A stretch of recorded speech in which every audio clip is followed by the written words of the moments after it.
ustedes se aproximan al diseño de un reactor químico, ¿no? Realmente es una ciencia bastante compleja, de la cual, bueno, ya estudios de posgrado le permitirán realizar ese abordaje. Luego viene otra etapa de purificación. ¿En qué consiste la etapa de purificación? Que los productos que se obtienen aquí, vamos a tener productos deseados y no deseados. Entonces, en la etapa de purificación, vamos a encontrar una serie de equipos que se van a encargar de obtener el producto en la concentración deseada, en la pureza deseada, y aquello que no es deseado, por ejemplo, los reactantes sin reaccionar, volverían a la entrada del reactor, en tanto que los subproductos los procedemos a retirar. ¿Qué sucede? Que en las operaciones de transferencia de masa intervienen acá.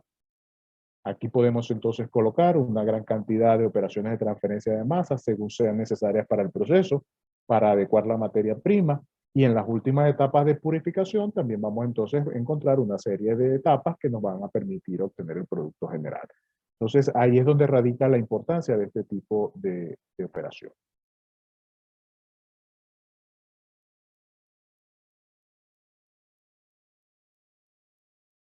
Básicamente, un proceso de transferencia de masa un proceso de separación basado en la transferencia de masa se puede representar con este cartoon, con este dibujo.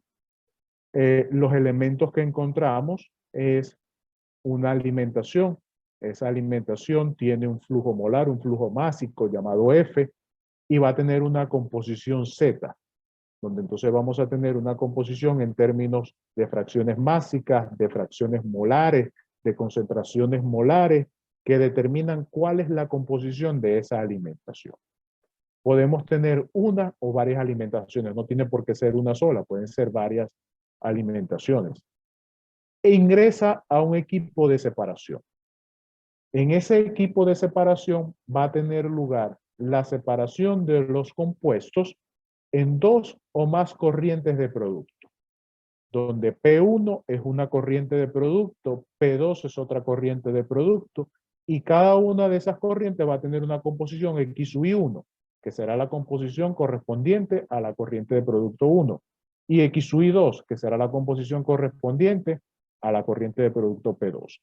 Para que tenga lugar la separación, ambas corrientes han de tener diferentes composiciones. Eso es lo que nos indicará que los compuestos que ingresaron se distribuyeron en dos corrientes diferentes y hemos logrado la separación. Entonces, para hablar de un proceso de separación, lo que se debe de verificar o garantizar durante el diseño es que las corrientes de producto que se obtienen tengan composiciones diferentes. Para lograr eso, hay diferentes principios de separación.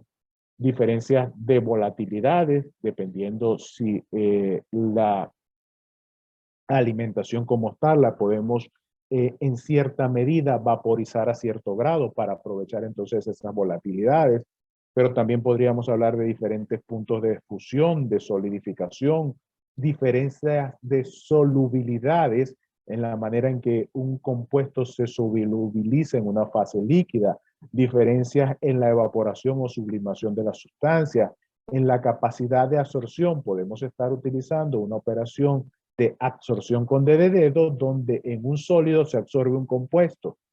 Podemos hablar de diferencias de movilidades de una especie en una corriente. Podemos ver que el flux de las especies es diferente en una fase. Podemos hablar de diferencias de densidades y simplemente estamos en un proceso de separación mecánico.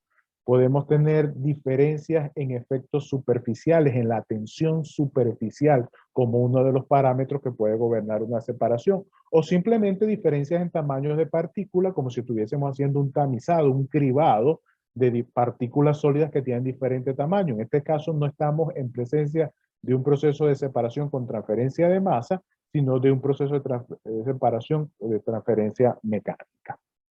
¿Qué sucede? Que para que tenga lugar la separación tenemos que hablar de un agente de separación.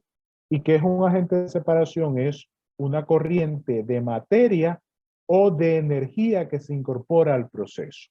Por ejemplo, si yo tengo una alimentación que está en fase líquida y yo vaporizo esa alimentación, yo tengo que suministrar energía. Entonces tengo una corriente de energía que ingresa al equipo de separación que permite la vaporización. Y al realizar la vaporización aprovechamos un principio de diferencias de volatilidades.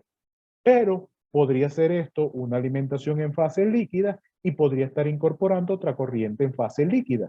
Y esa otra corriente en fase líquida va a tener una afinidad preferencial por uno de los compuestos que está en la mezcla. Entonces ahí estaría hablando de una extracción líquido-líquido. Entonces básicamente esto es un diagrama que nos permite esquematizar, bosquejar lo que es un proceso de separación como tal. Estamos ya a 5 minutos entonces de terminar nuestra sesión. Vamos entonces.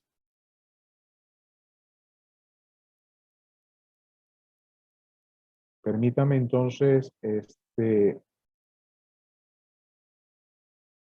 ponerlos a asignarles entonces una actividad para que comencemos entonces a trabajar. Bueno, allí les he compartido esto, que es el capítulo 1 del texto de CIDER. Entonces tienen una tarea para el próximo jueves. Son apenas 7 páginas. Vamos a darle entonces lectura a esta página, a estas páginas. Básicamente son los principios, los conceptos que hemos discutido hasta este momento y un poquito más allá. Hablamos de agentes de separación de energía, agentes de separación de masa, la importancia en el rol de la industria química y luego van a entrar entonces a discutir unos conceptos relacionados con pureza, porcentaje de recuperación, diferentes tipos de separación. Entonces esa sería la actividad para nuestro próximo encuentro el próximo jueves. Algo que discutir, alguna duda que tengan hasta este punto. Qué pena, profe, ¿me podría repetir la actividad? Darle lectura al capítulo 1 del texto de CIDER, que se encuentra por ahorita disponible en Moodle, ¿ok? Gracias, profe. Vale. Bueno, ¿algún otro comentario? Bueno, listo. Entonces, que tengan una feliz tarde. Nos vemos el próximo jueves. Cualquier inquietud me escriben un correo. Y más, nada. Feliz tarde para todos. Gracias por asistir. Gracias, profe, que esté muy bien. Hasta luego, profe. Feliz tarde, profe. Hasta luego. Gracias, profe. Hasta luego.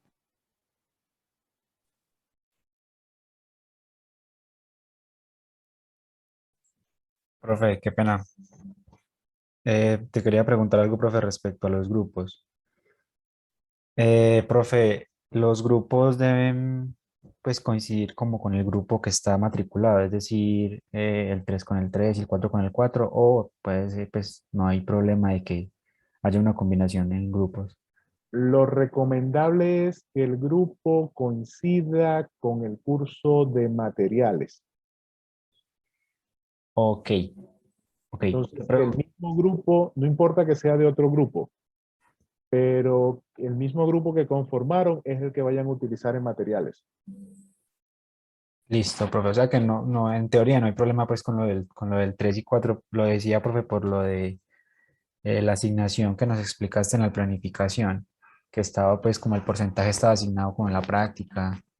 No. Entonces, El 3 y el 4 son los dos grupos que yo tengo asignados. Allí no hay problema. Ustedes se pueden combinar entre sí. Y en materiales, lo ideal es que sea el mismo equipo de trabajo porque la asignación, ustedes van a realizar un componente en materiales que tiene relación con nuestra asignación.